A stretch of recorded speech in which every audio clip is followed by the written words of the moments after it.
Considered a classic, Alexis de Tocqueville's Democracy in America, while perhaps among the best known, is just one of many studies written by foreigners about the United States. Dickens, Kipling, and Jean-Paul Sartre also made important contributions to this body of literature, although theirs often were more scathing. In fact, let me just read you something that Rudyard Kipling wrote about Chicago. He said, "Having seen it, I urgently desire never to see it again. It is inhabited by savages. Its air is dirt." Well, I can promise you that our guest, Dr. Jorge Castaneda, has a much more favorable view of the United States. Drawing on over 5 decades of close familiarity with the United States, he is one of Mexico's most distinguished diplomats and scholars. And he adds a very keen perspective to what you will find, I think, to be a thought-provoking discussion of America through foreign eyes. This is his latest book, which was published just last month. Hi, everyone. I'm Jim Falk, President of the World Affairs Council of Dallas-Fort Worth.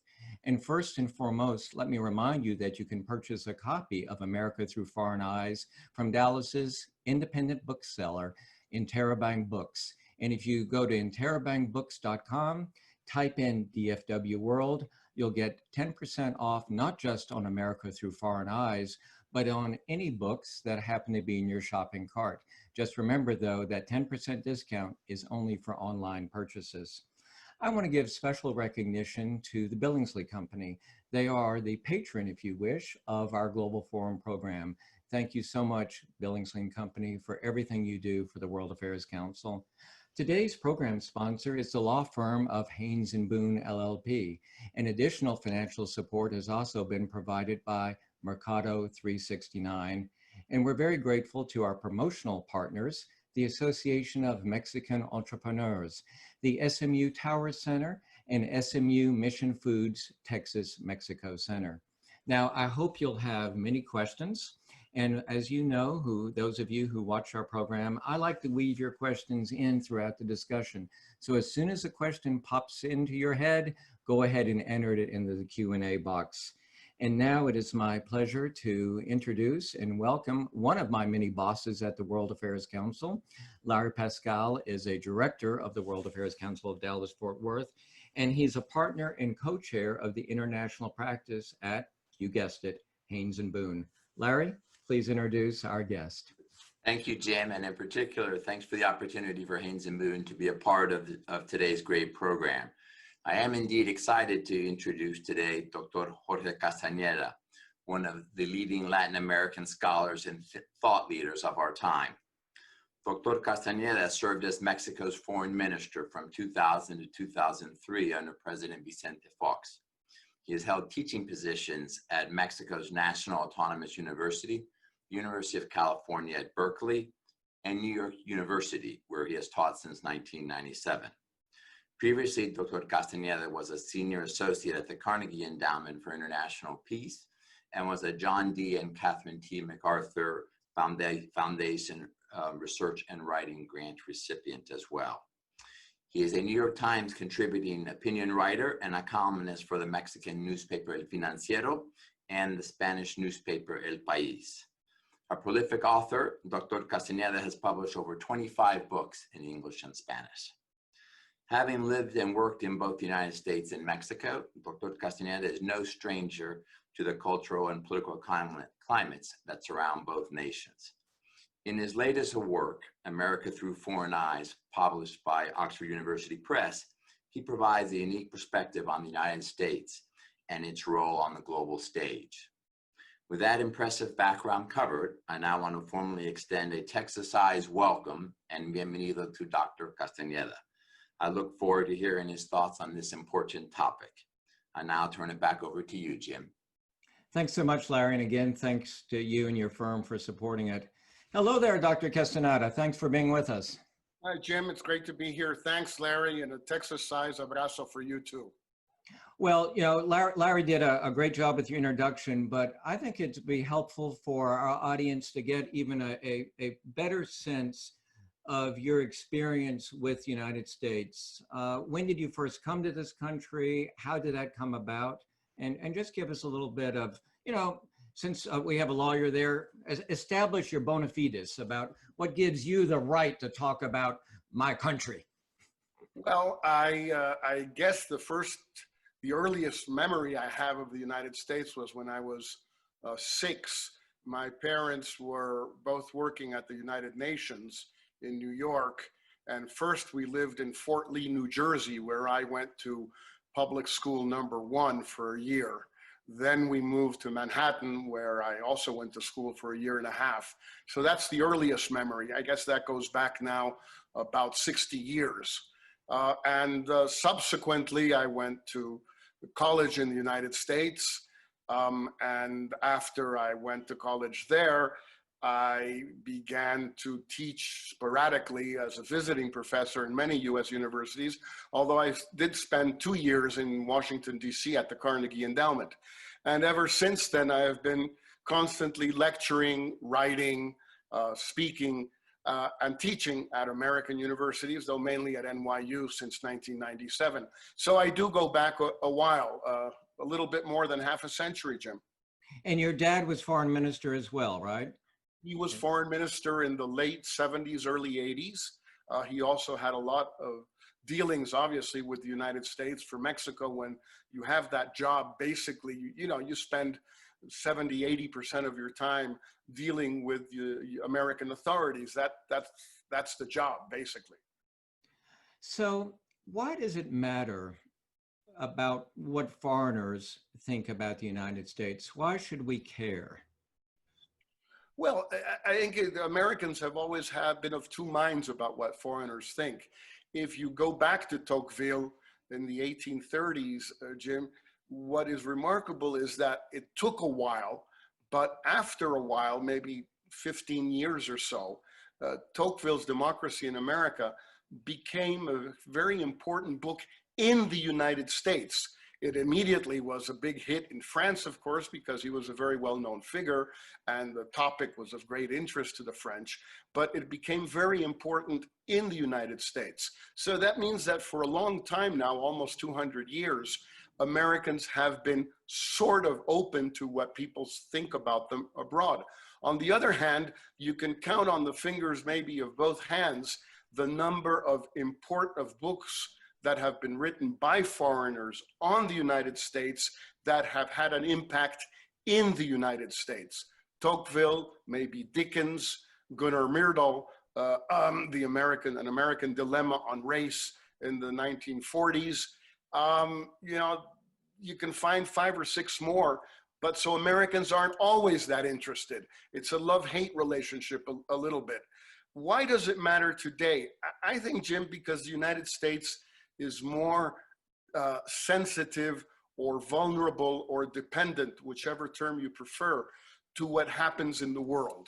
And perhaps the best example we have right now as we speak is the pandemic, which apparently came to the United States, that seems to be true, from abroad, perhaps from China, perhaps elsewhere, but from abroad, and has affected the United States enormously, like every other country in the world.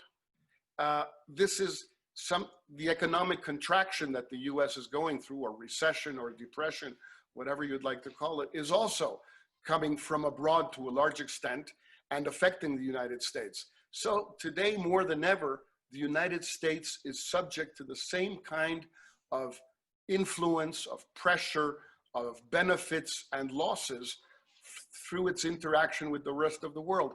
In that sense, the United States has become a whole lot like the rest of the world. And I think it's important to point out that you wrote this book really as a friend of the United States.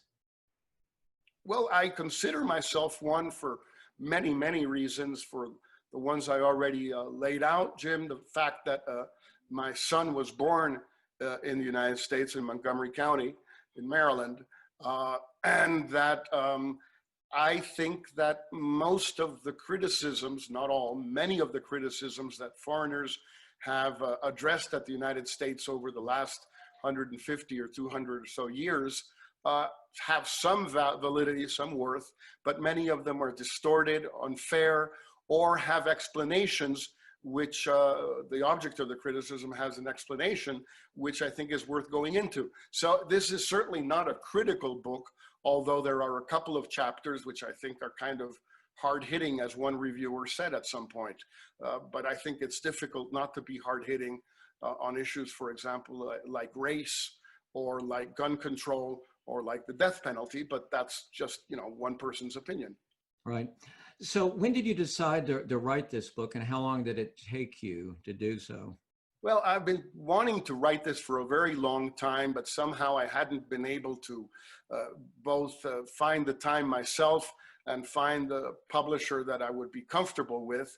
And when Oxford University Press accepted to do this back in 2015, well, I began to work slowly, and then the last 2 years, 3 years, I worked much more intensely on it. So I must have devoted a good couple of, almost 3 years, exclusively almost to this book, which I enjoyed writing perhaps more than other books, because I was really learning a lot myself in writing the book. Some books, you know, Jim, you write about stuff you already know, or you think you know a whole lot about. You may be wrong, but you think you do. And so it's fun, it's interesting, but it's not terribly challenging. In this case, this was very challenging for me. And I'm glad you mentioned that, because one of the things, and I want our viewers to really appreciate this, is I learned so much beyond what you see in the headlines. I mean, we're all talking about the growing inequality that you're seeing in the United States, but you really research how the middle class has changed, especially in the last, 2 decades. And I wonder if you might expand on that and what you learned through your research, because that really is a key part of your analysis. It really is a little bit the center of what I try to lay out, Jim. The fact, you know, the United States was, in a sense, born as a middle-class society, with the exception, of course, of everyone who was left out. Native Americans, African Americans, the enslaved peoples, women, then later on, different scores of immigrants, then the Latino population from the mid-19th century onward, etc. But for those who were not left out, this was a middle-class society from the outset, and then continued to be so towards the end of the 20th century, again, with those huge exceptions, which were never minor, to put it very mildly. But as of 1980, more or less, the United States starts becoming less and less of that middle-class society, even among those who are included in it, let alone those who continue to be excluded from it. And that has generated the situation we are living in today, I think, which is that the United States was able to do without a proper welfare state for a long period of time, because it was this middle-class society, with the exception of those left out. But from the 1980s onward, it no longer is that middle-class society, and so it needs that welfare state, which it doesn't have. And all of a sudden today, for example, with the pandemic, everybody's realizing how necessary that welfare state is in a country which no longer is that middle-class society. Well, I want to spend more time about what you mean by a modern welfare state and how it might be applied in the United States. But let's go back to that early 1980s, beginning of the Reagan Revolution. Many factors had to contribute to the shrinking middle class, but what are, say, like the top 2 or 3 that led to this?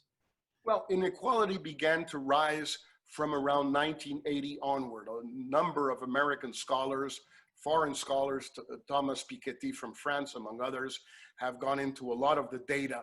And any way you look at it, from 1980, the gap between rich and poor in the United States, the so-called Gini coefficient, the amount of wealth or income concentrated by the top 1% and by the bottom 50%, all begin either to shrink or to grow, contributing to this growing inequality. Why? First of all, because of the huge budget cutbacks that began to be established by the Reagan administration in 1981. If you start cutting back on a series of social programs and start spending more on military expenditures, well, unless you have some kind of countervailing forces, inequality is going to go up. It's going to rise inevitably. And it did. And it continued to rise through the 1990s, perhaps at a slightly lower rate, but continued to do so because the Clinton administration continued with many of the Reagan policies, regardless of what President Clinton's friends and admirers, I'm one of them, continue to think about him and his administration. They continued to have welfare cutbacks, food stamp cutbacks, etc. A series of things that were cut back on. Wages began to stagnate because of the way the Reagan administration was able to weaken labor unions in the United States, starting with the air traffic controller strike that he broke early on in his administration. So wages began to stagnate, and a series of other cuts made it so that you just ended up having a society which was becoming more unequal, but which was not compensating for that inequality the way, let's say, the Canadians or the Europeans or the Japanese or the Australians do. It's not that you didn't have many forces, globalization, etc., pushing towards greater inequality in Europe or in Canada or elsewhere, but they had counterweights. They had obstacles. They had brakes on that trend. The United States didn't. And so inequality rose enormously to the extent that today, Jim, the United States, which traditionally was a much more equal society, even after slavery, this is an important point, was a much more equal society than those of Western Europe. Today, the United States is a much more unequal society than practically every country in Western Europe. And when you talk about equality, are you talking just about income, access to education, or does it really come down to, will my children have a better life than I've had? It's a little bit all of the above. It's income, it's wealth, which has now become a topic of much more greater importance as so many American scholars have, I wouldn't say discovered, but emphasized the fact that differences in wealth, for example, between white and black Americans are enormous, even more so than in differences in income, because of the difficulties for the African American population to have acquired homes, which is the main asset, the main source of wealth that Americans have, that most Americans have. The intergenerational transfer of wealth. The intergenerational transfer of wealth has also come down. So a lot of American scholars or scholars in American universities who have shown how Americans today not only are not as well off as their children were and will be better off than their children will be, but they also think so, which is kind of depressing because perhaps the leitmotif of Americanness was this notion that your children will be better off than you are, and that they were better off. It was a fact. Well, we don't have many questions yet, but I know how to get some, and that is to ask you to talk about what you mean about a modern welfare state. I watched a bit of the convention last night, the RNC convention, and it seems like what you're talking about, that's going to lead to socialism, if not communism. Defend it. What do you mean by modern welfare state? I guess it would be very difficult to defend it in the view of what many people were saying last night. Conversely, it's rather easy to defend today if one listened to the Democratic convention last week, and also if one followed the debates during the primary season among the Democratic candidates. There's been a huge shift to the left of center, at least within the Democratic Party, and apparently in public opinion in general, according to most polls, in the sense that more and more Americans consider that some of the things that they have lacked for many, many years, and that, for example, the Europeans have always had, today are not only necessary, but desirable. Universal health care. Call it Medicare for all like Bernie Sanders does, or call it single payer, or call it Obamacare Plus, like Vice President Biden, I think, prefers to call it. Whichever you choose, things like universal health care, things like a higher minimum wage, things like higher unemployment benefits, things like higher social security for people, things like free public higher education, universal child care, et cetera. All of these issues, which Americans and people undoubtedly at the Republican convention last night think are socialism or communism, a lot of Americans, a majority today, apparently, according to the polls, think that they are necessary and desirable. I think that's a little bit what I refer to as a new welfare state. The United States hasn't had this, whereas Canada, Western Europe, Japan has had most of these things now for 50, 60 years, in some cases, 100 years. So we have a question, and clearly we were going to talk about this, and that's drugs and immigration. And this comes from Steve, and let me just summarize his thoughts. The international drug trade continues to be a major problem in U.S.-Mexico relations due to the demand from the U.S. and the aggressive cartels in Mexico that threaten the very sovereignty of the country. So what are your thoughts on that? But as you talk about this, I thought it was interesting that you paired your discussion of drugs with immigration, and you talked about the hypocrisy as well as the pragmatism. So I'll leave it in your good hands now to answer Steve's question. Well, on drugs, the point I try to make, Jim, is that the United States has traditionally, going back at least to the 1970s, the early 70s and Richard Nixon, but in some cases even well beyond that, had a very pragmatic but also hypocritical view on drugs. Why pragmatic? Well, because the United States has sent troops to many parts of the world, to Bolivia, to a lesser extent to Mexico, to Guatemala and Honduras right now, other places, to stop drug production, the supply side.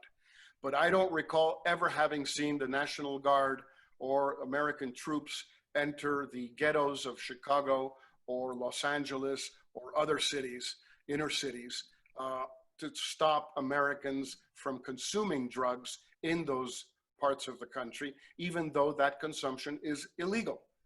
I know the United States pressures governments all across the world enormously to stop or diminish drug production in their countries, like Mexico, of course, but it does not at all do the same thing, really, in any part of the United States. For example, privacy invading testing all over. I often ask my students at NYU, what would your parents say if the proctors or NYU police, whatever you want to call them, would one day just come knocking at your door and enter without a warrant and without warning to search for drugs in your dorm room? Some say my parents would be very happy, but others say my parents would be very upset. Well, this is a little bit this sense of hypocrisy that I mentioned. The United States wants others to stop drug production, but it is not willing, let's say, to put American troops on the border with Mexico in order to stop drugs from entering. It wants Mexico to put Mexican troops on the Mexican side of the border to stop drugs from leaving Mexico, but it doesn't want to put American troops on the American side of the border to stop drugs from entering the United States. Well, this is a little bit what I refer to as hypocrisy, but also pragmatism. Why? Because the United States knows, and one administration after another have known this, that all you can do with the drug issue is administer it, is to manage it. There is no possibility of eradicating drug consumption in the United States.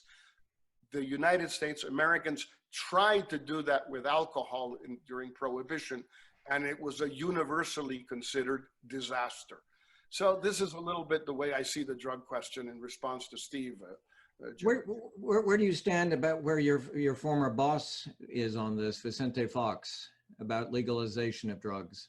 Well, he's become a big advocate first of marijuana legalization and increasingly of all drugs. And I tend to agree with him completely. When I worked for him, when he was president and I was in office, it was very difficult, of course, for a president now 20 years ago to have that kind of view. But increasingly, it's becoming more acceptable. Canada, as you know, has legalized marijuana. Several European countries did that before so. Uruguay in Latin America has done that, and an enormous amount of American states have legalized marijuana for recreational use. I think that we'll be seeing more and more of this in the United States and elsewhere in the world as the futility and the cost and the bloody nature of the war on drugs becomes more evident day by day as every day goes by. I think that we're moving in that direction. You can see it in Gallup polls in the United States. Gallup has been following public opinion on marijuana legalization for 50 years now. It's up to near 70% in favor now, which is really surprising for anything in the United States in such a polarized society today. And the other part of that chapter, where you're talking about pragmatism as well as hypocrisy, is immigration. And we hear from Alana, who wants to really have you really dive into Mexican immigration, past and current, and how it has affected the U.S. labor market.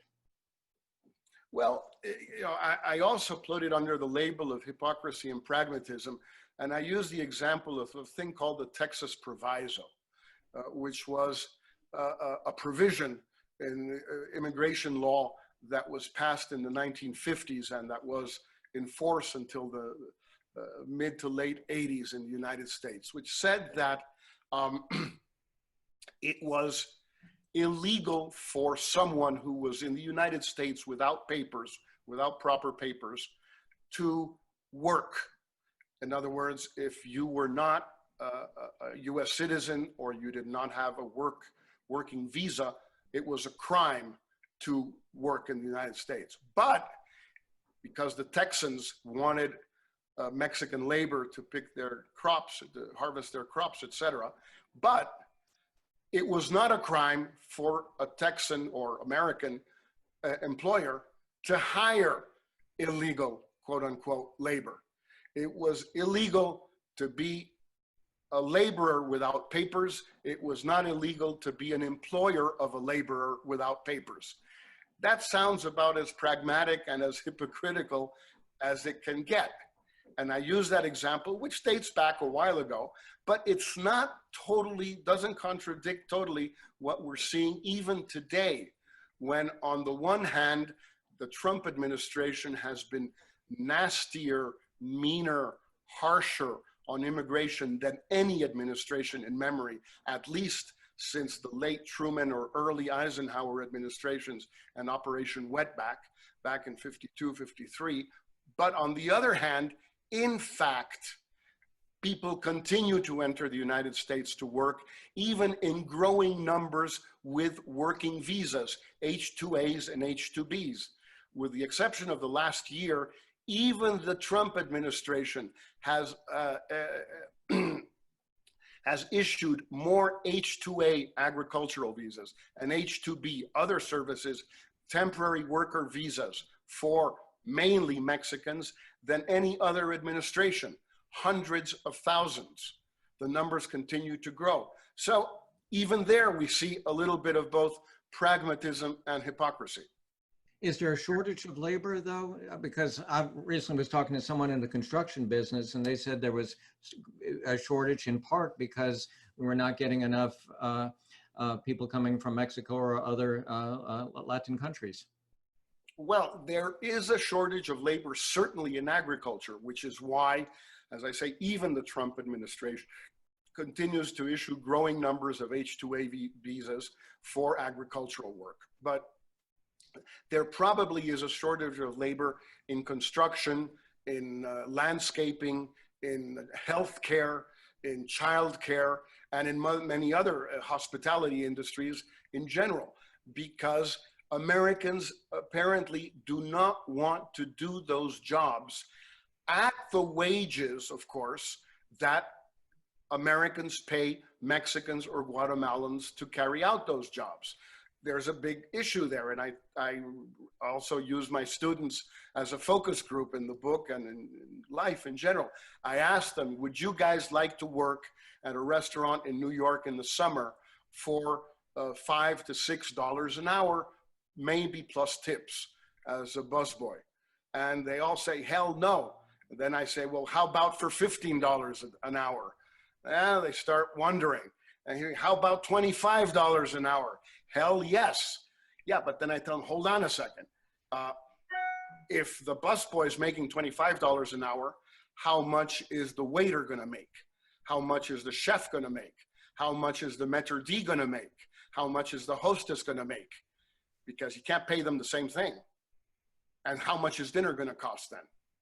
And then they say, yeah, well, yeah, probably we don't want to do that.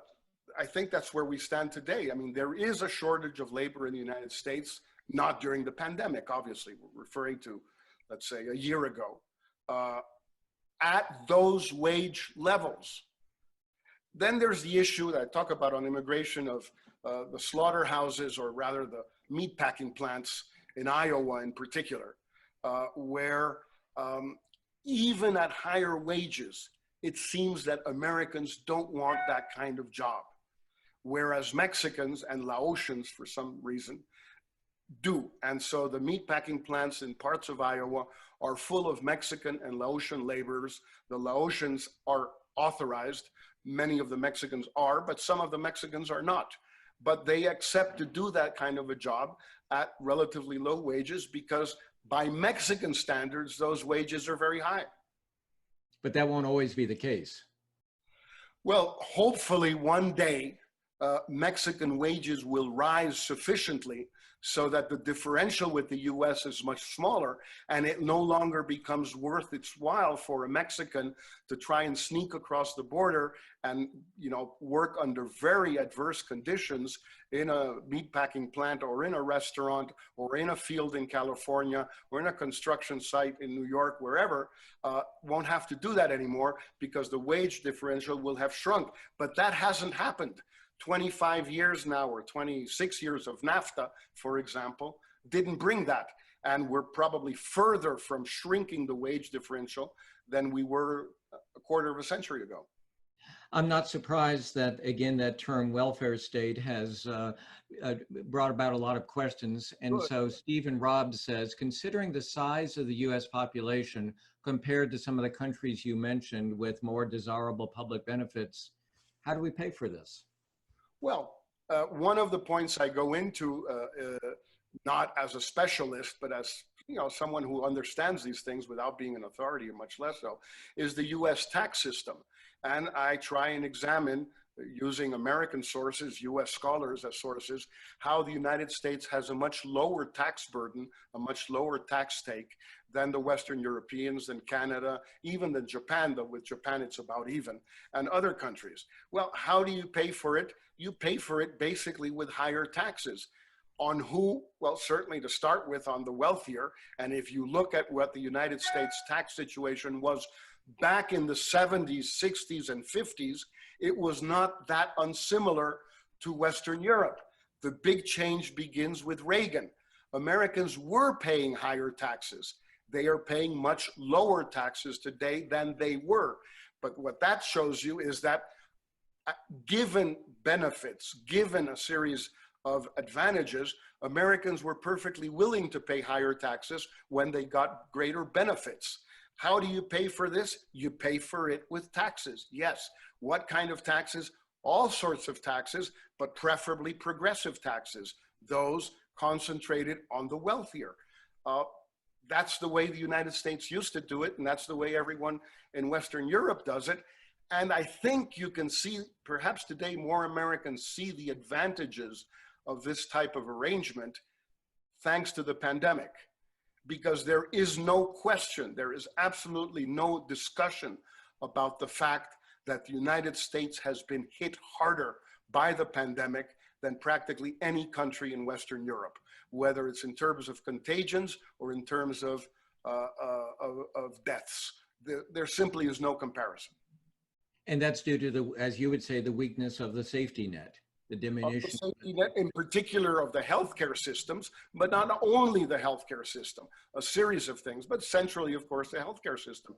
The number of deaths in the United States in relation to population is much higher, for example, in West Germany, which is smaller than the United States, but it's not a small country. It's upward of 80 million people. So Tarek asks you to define, in your words, socialism. And is that what you're advocating for the United States? Well, I prefer the term the social democracy. I think it's a term which has been used everywhere in the world since, I guess, the 1920s, since the 1917 Russian Revolution, in contrast to or in opposition to socialism or communism, which is what existed in the Soviet Union, in Eastern Europe, in China, in Cuba for many years. I prefer the term social democracy. It's the one the Europeans prefer to use. They refer to themselves as social democratic parties, social democratic governments, social democratic activists. Some of them use the word socialist in some countries, I think, not in Germany or Sweden. The French Socialist Party calls itself socialist, but the Germans call themselves social democratic, etc. I prefer that term, and what I refer to is pretty much what you have in Western Europe, but also what you have in Canada. The Canadians don't use the term, but the Canadian Liberal Party and the Canadian NDP, the New Democratic Party, which has never governed but has been in different provincial governments for many years, pretty much has a system similar to the European one. It's not that different, and that's just across the border. It's not, you know, the other side of the ocean. It's the other side of Niagara Falls. I suspect when you started this book some 5 years ago, you didn't realize that race was going to be such a key issue. And you really do a fascinating job of discussing some of the challenges that we continue to face. Why is it that the United States, albeit not the only country to have been involved with slavery, seems to be so unable to get over this hump and not have any form of reconciliation? Well, I agree with you completely, Jim. When I started writing this book and thinking about it, I had no idea that I would emphasize the issue of race as much as I try to do, nor that I would conclude that it continues to be such an incredibly important issue, probably the central issue. I read through practically all of Gunnar Myrdal's An American Dilemma, which was published at the request of the Rockefeller Foundation. Myrdal was a Swedish economist. Many consider him to be one of the founders of the Swedish welfare state, particularly. And he was commissioned by the Rockefeller Foundation in the 1940s to write this enormous 2-volume work on race in the United States called An American Dilemma. And you know, this is now 80 years old. And when you read it, you say, well, things have to have changed. And then you read contemporary authors, mainly African-American, Henry Louis Gates, Coates, but others, and you see that they're kind of saying pretty much what Myrdal said 80 years ago. A foreigner who, you know, had no real vested interest one way or the other. He was just trying to be as an objective an observer as possible. And I, you know, concluded, like so many others have, and following mainly American authors, that the race question is more important probably than ever today in the United States. Perhaps it's the passage of time. In other words, we had the enormously important reforms of the 1960s, Civil Rights Act, Voting Rights Act, in a way, Medicare and Medicaid, because by definition, they help the poorer people of the country who happened to be African Americans, at least back then. And now, 60 years later, the gaps between African Americans and whites continue to be almost as large as they were then. The overall level is much higher, of course, but the gap continues to be pretty much the same, whether it's income, whether it's wealth, whether it's education, whether it's opportunity, whether it's health. We see it with the pandemic, Jim. It has disproportionately affected African Americans and Latinos. So Elizabeth Warren, Cory Booker, among others, have been calling for reparations, and you touch on that, but you define reparations in a broader way than perhaps I had thought of it. Explain to us what you mean by that, and what might be a way for us to find an acceptable form of reparation. Well, I quote Coates' famous article from The Atlantic, The Case for Reparations, extensively, and it was a very, I mean, it really moved me and convinced me of many things. And I also saw how many candidates in the Democratic primaries, Cory Booker among them, but others also came out at least nominally for reparations for slavery. Now, there's a huge discussion about that. I try to go into it very superficially because I'm certainly not an expert on it. But the sense that you have to do something to overcome this, what everyone calls this original sin of slavery, I think is increasingly self-evident. You're not going to fix it just by the passage of time or some specific policies which you always are having to water down: affirmative action in education, housing, health, and you highlight William Darity, and I want to read his book or article where he talks about a portfolio of reparations.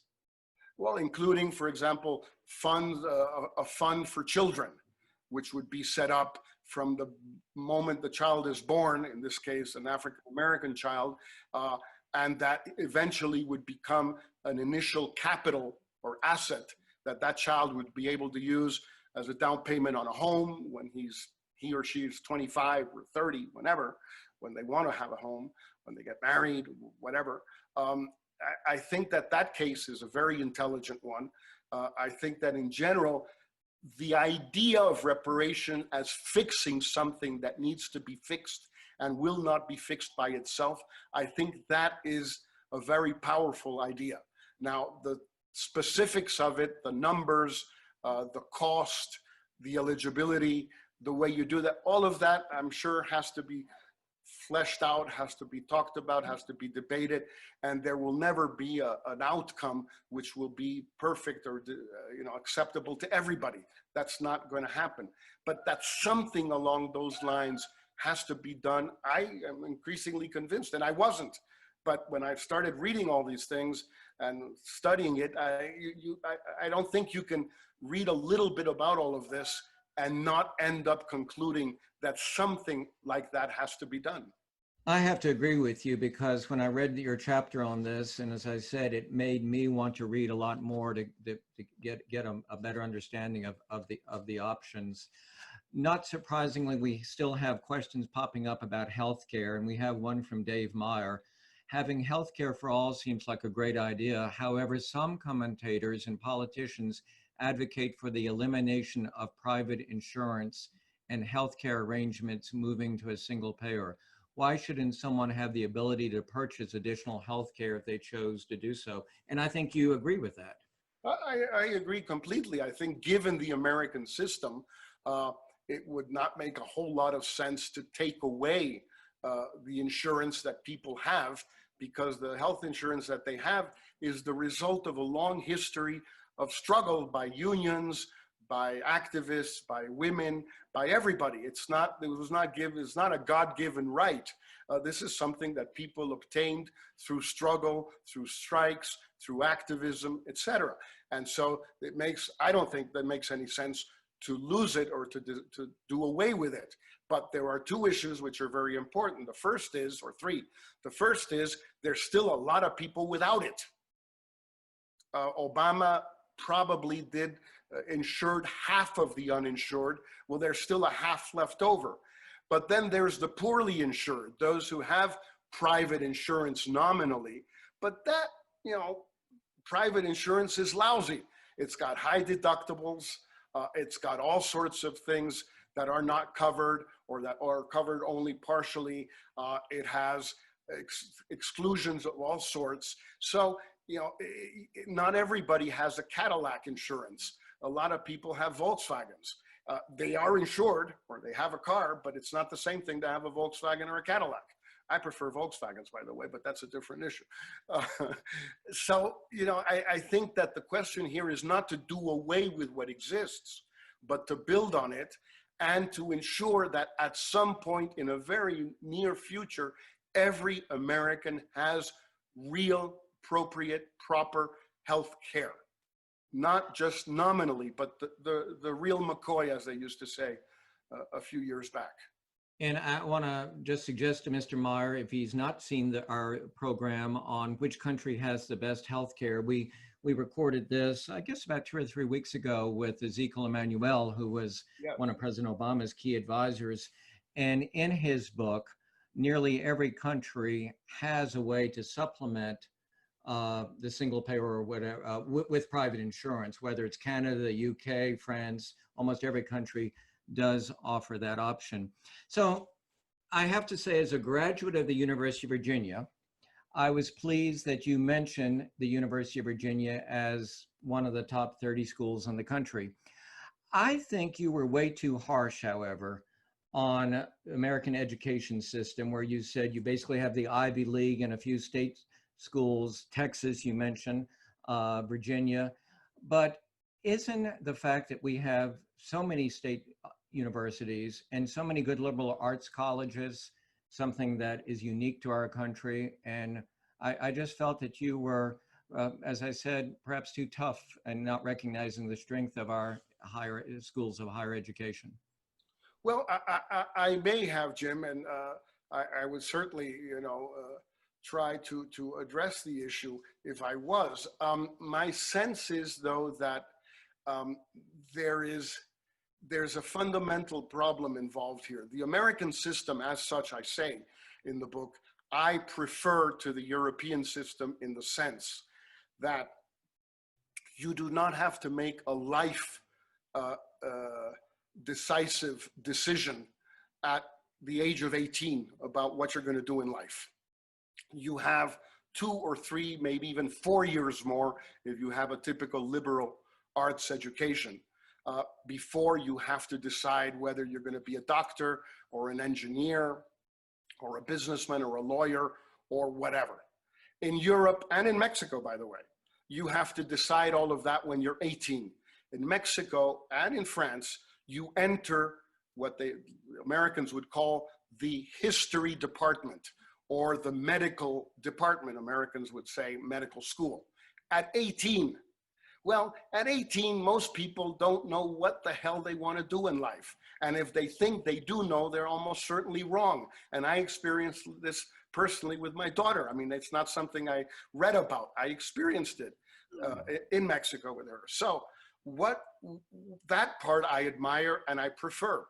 The part that I think is very, I would say, deceiving about American higher education is the community college system, which on occasion is counted as higher education, even if it's only a 2-year degree.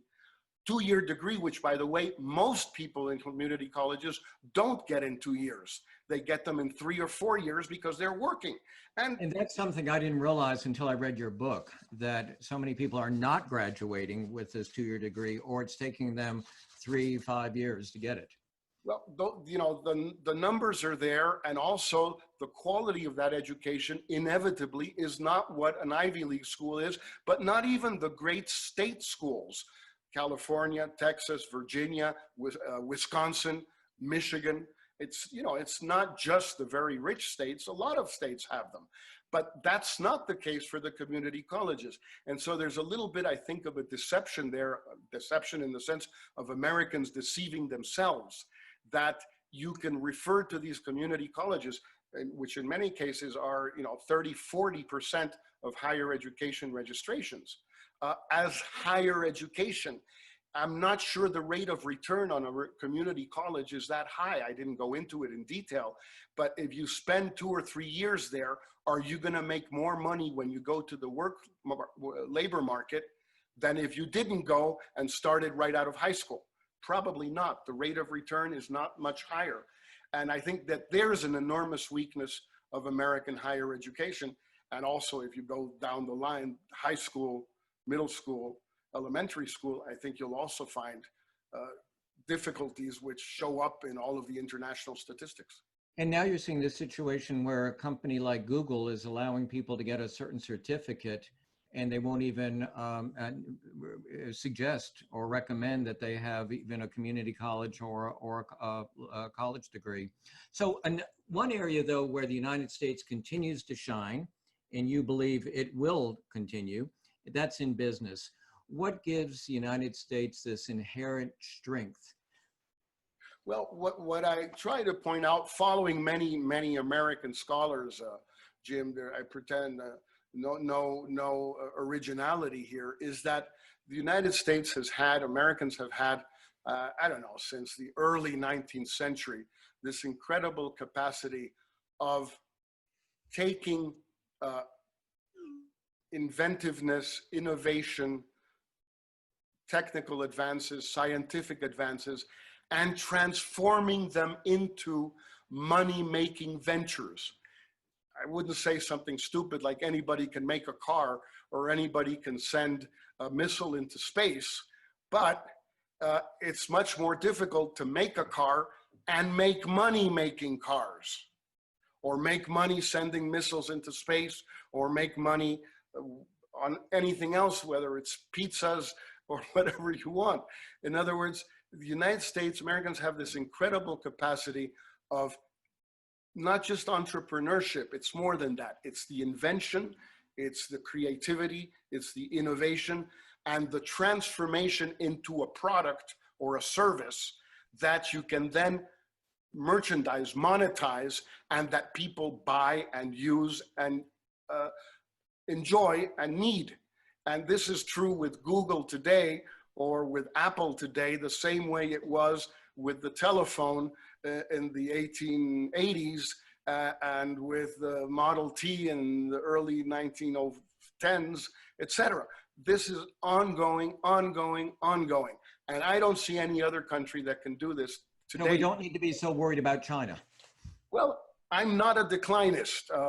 I go a little bit into the China dilemma or the China challenge, not in depth, but I go a little bit into that. And my sense is that the United States is still very, very far ahead of China, not even in purely economic terms, obviously in military terms, in many of those aspects, but perhaps most importantly, in what Joe Nye began calling soft power now 40 years ago, and which perhaps some of the French authors I quote refer to as American civilization. English, genes, Hollywood, culture, technology, Apple, whatever. Apple makes most of its phones, its iPhones, in China. But nobody considers it to be a Chinese product. It's an American invention and an American product.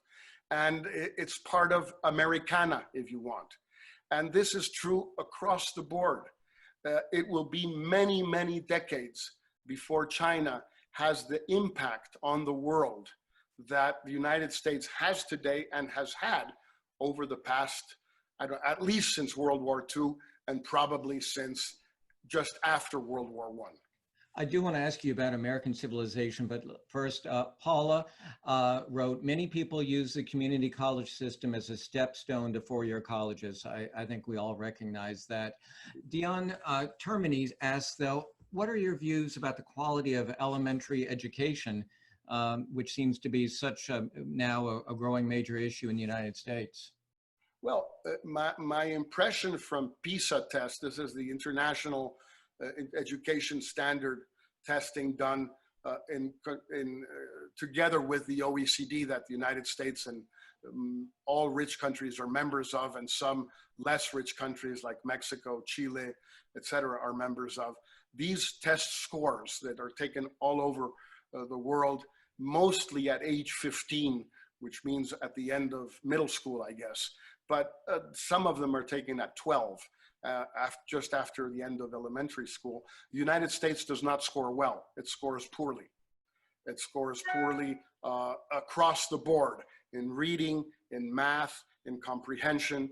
It scores near the bottom of the 30 or 40 countries where the tests take place. And these are relatively uniform tests. Of course, there are specialists in all countries who will say, yes, but the United States has a series of disadvantages, which may be true because the tests by definition are homogeneous. The United States is a much more diverse society, let's say, than Germany or Sweden or even Spain. But still, you know, the United States does not rank well. And given its wealth, and given the incredible advance it had in the 19th and early 20th century in primary education or elementary school education, this is really astonishing. The United States had universal elementary school education early in the 20th century, long before any country in Western Europe, let alone the rest of the world. Yeah, you know, you're absolutely right. And God only knows what's going to happen with the impact of the pandemic on our education. We got just another minute or two, and I do want to ask you a question about U.S.-Mexican relations. There has certainly been a love-hate relationship between Andres Manuel Lopez Obrador and Donald Trump. But politics does make strange bedfellows. Why would, as you suggested in one of your articles or interviews, why would President Obrador prefer a Trump administration? Well, I'm not sure he would prefer it. I think he decided to bet on President Trump being reelected because he thinks that he already knows, better the devil you know, he already knows President Trump. They more or less get along. It's a way of speaking because President Trump has continued to be particularly nasty, particularly hostile to Mexicans in general, to Mexican Americans, to Latinos, to Mexicans without papers in the US, to Mexicans in Mexico. So in that sense, getting along is perhaps a bit of an exaggeration, but they do get along. Lopez Obrador thinks that he would rather deal with a President Trump who he knows than a President Biden who he doesn't really know. He's met him once, but who is more sensitive to labor union concerns, environmental concerns, human rights concerns, which are not part of his agenda. He doesn't like those things. But mainly, I think he made the mistake of believing early on that Trump would be reelected, that the power of incumbency is such that no matter whatever the polls may say or this or that, that he was going to be or is going to be reelected, and better to get along with him and even for practical purposes endorse him. When President Lopez Obrador went to Washington a couple of months ago now, the picture you just showed, in the middle of the presidential campaign, as far as, you know, for all practical purposes, he endorsed President Trump. He made a statement which was outrageous, in my opinion, saying President Trump respects Mexicans, and particularly Mexicans in the United States. Well, that's certainly not the impression most Mexicans in the United States have, that he respects them. He decided to endorse President Trump. I think it was a mistake, but I see the logic of it, because at the end of the day, if Biden is elected, Biden will have to get along with Mexico, will have to get along with Lopez Obrador, because the relationship with Mexico is so important to the United States that any president has to deal with it as it is. Well, we'll find out when we know who the new president is. Before I let you go, grab a copy of your book, and would you read? I want our viewers to get a sense of your optimism about the United States. So if you would just read a paragraph or so, and then we'll call it a day. And thanks so much for being with us. Well, I'll try and find that last paragraph because I think it shows what I try to say. Will American civilization last as long as Rome, either the empire or civilization? Certainly not, if only for demographic reasons. But it has a long way to go still, especially if it shows Rome's adaptability and understands what American civilization is and what it still lacks to consolidate it. A fulfilled modernity would perhaps be the best name for what is missing. The journey toward that modernity and full-fledged civilization is underway. It will be arduous, but ultimately successful. And I believe this more strongly than ever right now, despite the difficulties that the entire world is facing with the pandemic, and of course, that the United States is facing with it. Well, as I mentioned in the beginning, I think your book is an important contribution. And friends, we barely scratched the surface. I think you would enjoy the chapter as well on what you call the unforgivable guns, death penalty, the rising incarceration of primarily minorities. So this is a book that I hope you'll enjoy as much as I did.